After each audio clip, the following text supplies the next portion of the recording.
दर्शक हो, नमस्कार, गुड मॉर्निंग. वेधकमध्ये स्वागत आहे. मी प्रशांत आराध्य.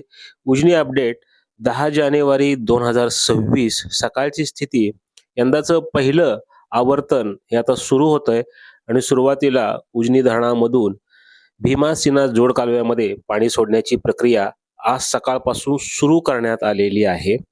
यंदा धरण हे 100% भरलेलं आहे. 2025च्या पावसाळा हंगामामध्ये उजनी जलाशयावर जवळपास 816 मिलीमीटर पाऊस हा पावसाळ्यामध्ये आणि पूर्व मोसमी पाऊस जो होता म्हणजे मे महिन्यामध्ये पडलेला पाऊस होता तो जवळपास 255 मिलीमीटर होता.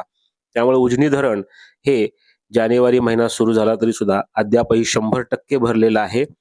त्यामुळं उजनी धरणातून आता आज 10 जानेवारी पासून भीमा सीना जोड कालव्यामध्ये पाणी सोडण्याची प्रक्रिया सुरू करण्यात आलेली आहे. 100 क्युसेकनं बोगद्यामध्ये पाणी सोडण्यात आलेलं आहे.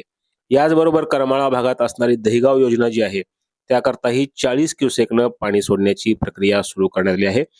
अद्याप मुख्य कालवा तसेच नदीमध्ये पाणी सोडण्याचा निर्णय नसला तरी सुद्धा येत्या आठवडाभरामध्ये हेही आवर्तन सुरू होण्याची शक्यता आहे. उजनी जलाशयातला एकूण पाणी साठा हा 117.23 टीएमसी आहे. त्यातलं उपयुक्त पाणी हे 53.57 टीएमसी इतकं आहे. धरण 100% भरलेलं आहे. धरणामध्ये अद्यापही पाण्याची आवक ही कमी प्रमाणात दौड होतीये. 354 क्युसेकनं पाणी जलाशयामध्ये अद्यापही मिसळत आहे.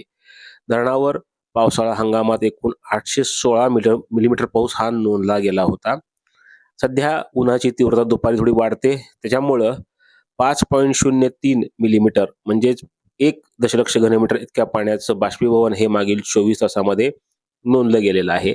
सध्या उजनी धरणातून भीमा सीना जोड कालव्यामध्ये 100 क्युसेकनं आणि दहिगाव योजनेकरता 40 क्युसेकनं पाणी सोडण्याची प्रक्रिया धरण व्यवस्थापनानं सुरू केली आहे.